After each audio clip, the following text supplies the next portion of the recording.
e rapazes, tudo bem com vocês? Hoje nós vamos falar no nosso papo cristão sobre Mateus 11:30, né? O meu jugo é suave e o meu fardo é leve. Mas para a gente poder compreender melhor essa palavra, eu vou explicar para vocês o significado de jugo, né? Então vamos lá. Lá na época de Jesus, quando as crianças completavam de 0 a 12 anos, eles eram mandados, ele é hebraico, né? Eles iam de 0 a 12 anos, né, eles eram mandados para esse local que era a escola, vamos dizer assim, que é a educação lá da Palestina e tal. Eles eram enviados para Bet-Zefer. Eu não sei pronunciar direito, porque é hebraico e tal, aquela coisa e tal, então a gente não, assim, do jeitinho, da forma correta que é para ser dita, né? Então, assim, só quem eram enviados para essas escolas eram os meninos. Eles iam aprender o quê? A Torá, né? Que são os livros da lei.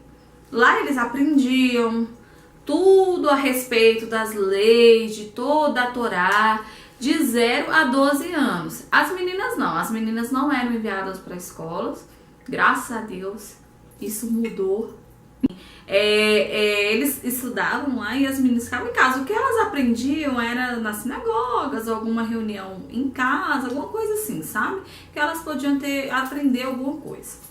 Quando esses meninos completavam a idade de 12 anos, eles eram o quê? Os melhores eram escolhidos a continuar esse processo de estudos.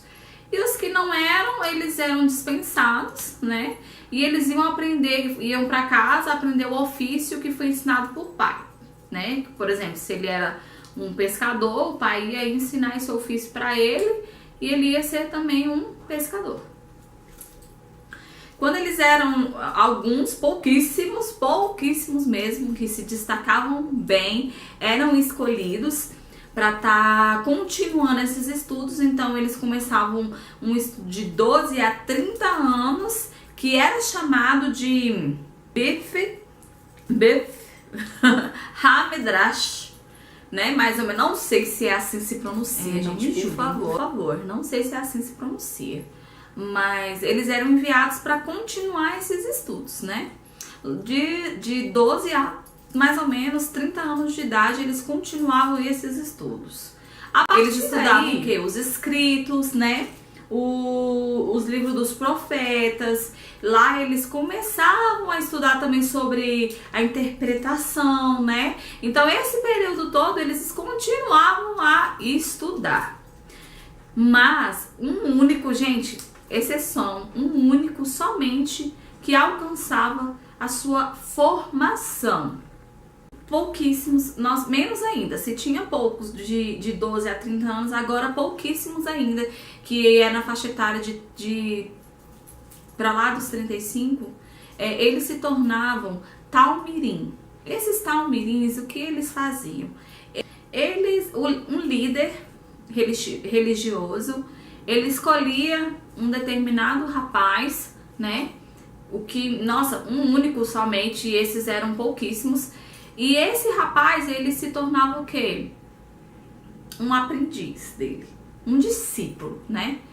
Então, assim, ele ensinava passo a passo, ele caminhava o tempo todo com esse líder, aprendia tudo sobre esse líder, andava anos e anos acompanhando este líder.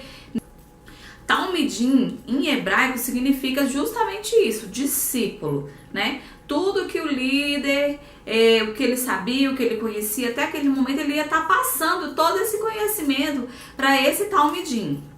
E isso ele levaria também mais alguns anos, mais um tempo de estudo, mais um tempo de preparo, para ele poder chegar finalmente a uma estatura, vamos dizer assim, de líder mestre também.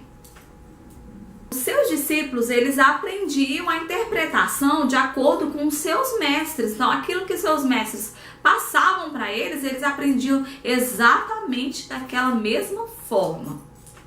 Quando o mestre percebia que ele já estava bom, que ele já estava completo, perfeito, então o mestre anunciava para ele e ele viria a sua formação.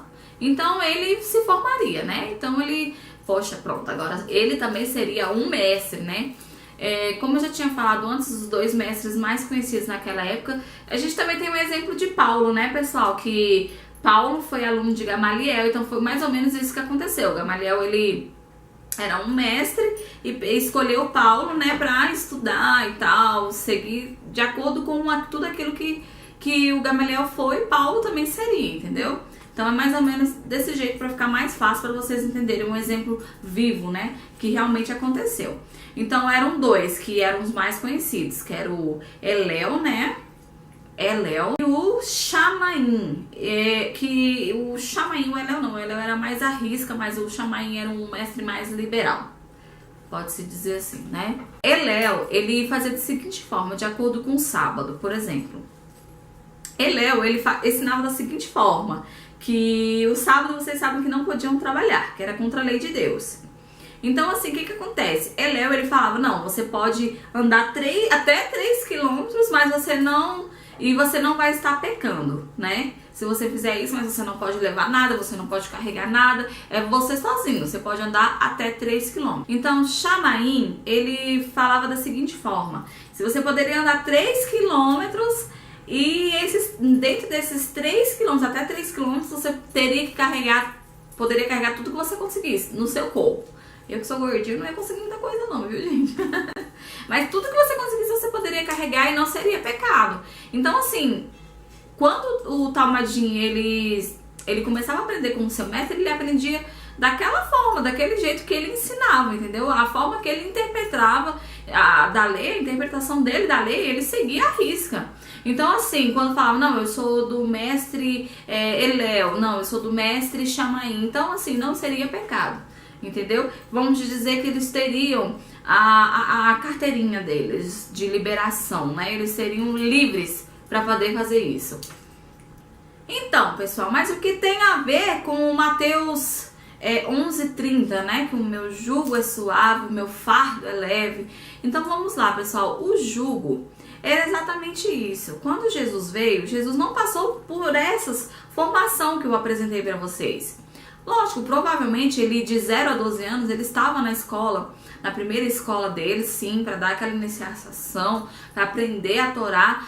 Nós sabemos que Jesus era muito sábio, ele dominava bem a palavra de Deus, mas lá, gente, em todo lugar haveria de acontecer isso. Eles não escolheram ele porque, poxa, para ser um mestre da lei, um rabino, ser um filho de carpinteiro? Não vamos colocar, não vamos escolher. Então ele não foi escolhido e assim, então ele não seguiu para ser um talmarim.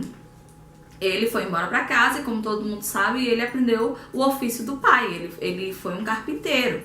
Então, assim, quando fala do meu jugo, esse ensinamento que esses mestres passavam seria o jugo dessas pessoas.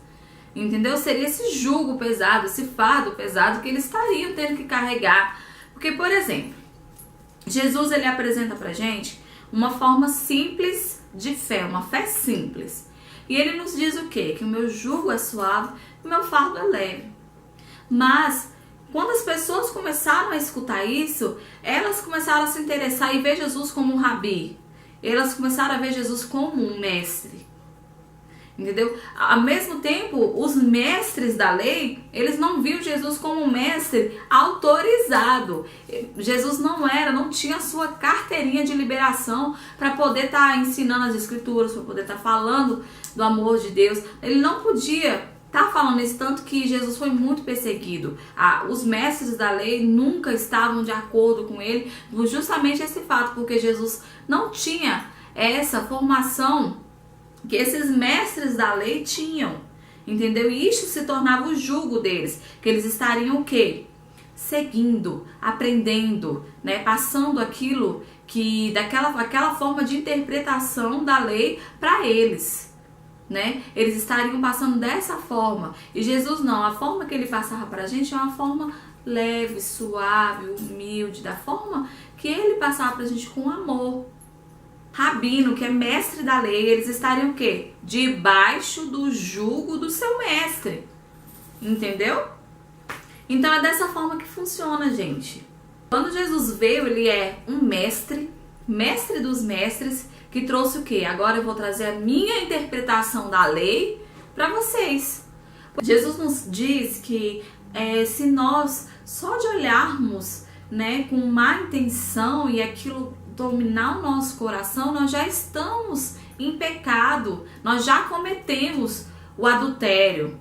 Não precisa você ir lá praticar e tal, mas ficar aqui se mordendo, querendo fazer, ficar, ai meu Deus, eu não vou fazer porque senão fulano de tal vai ver. E era isso a diferença entre o mestre da lei e entre Jesus. Ele falou, olha, só de você estar com esse desejo, olhando, cobiçando, querendo, você já cometeu o adultério. E já ao contrário, os mestres da lei não, eles tratavam o exterior. No exterior eles estavam lindos, maravilhosos, como como podemos dizer, como um sepulcro caiado mesmo, né? Que por dentro é lindo, é maravilhoso, mas por dentro ele é oco.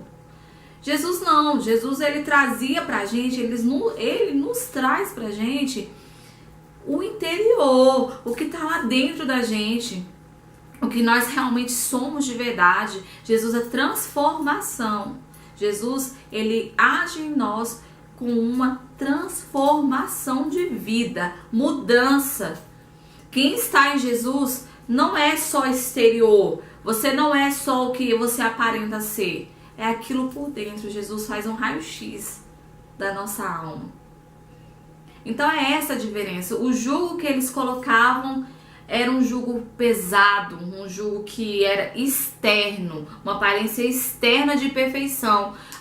Ao mesmo ponto, Jesus trazia um jugo suave, um fardo leve.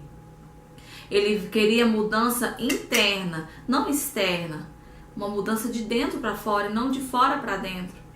E a forma com qual o Jesus ia falando, as massas, as multidões reconheciam o dom que ele tinha de passar aquilo para as outras pessoas. Ou seja, seus discípulos estavam ali para aprender com ele. E é da mesma forma que nós devemos seguir.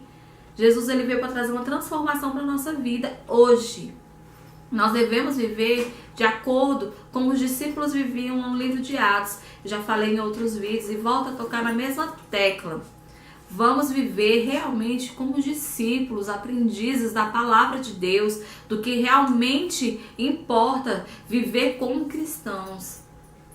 E não somente externo. Não somente colocar um terno e no domingo todo no terno, todo chiquezinho, como se aquilo fosse algo sublime, especial, como se aquilo fizesse alguma diferença no reino de Deus. Não vamos viver dessa forma, gente. Tá ok? Pensa comigo, Mateus 11:30, releia esse texto, leia novamente, leia um pouquinho mais assim, eu leio do 26 até o 30. É muito interessante para vocês poderem acompanhar. Eu achei muito legal trazer isso para vocês hoje, porque às vezes a gente pensa um jugo, como assim jugo? E ver toda a cosmovisão da situação, do que realmente acontecia naquela época. Como assim Jesus falou de jugo, mas a gente não entende o porquê dele ter falado desse sentido do jugo? A gente só pensa em jugo como se fosse algo pesado, algo difícil de carregar. E com Jesus não, seria algo fácil, algo tranquilo, né? Algo que não teria o peso que as pessoas que mostram externo estaria trazendo para sua vida. Então, pessoal, que essa palavra sirva de edificação para tua vida, tá ok?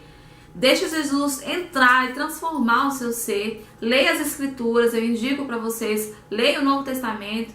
É maravilhoso, conheça Jesus, conheça o mestre dos mestres, conheça o mestre da vida, conheça ele.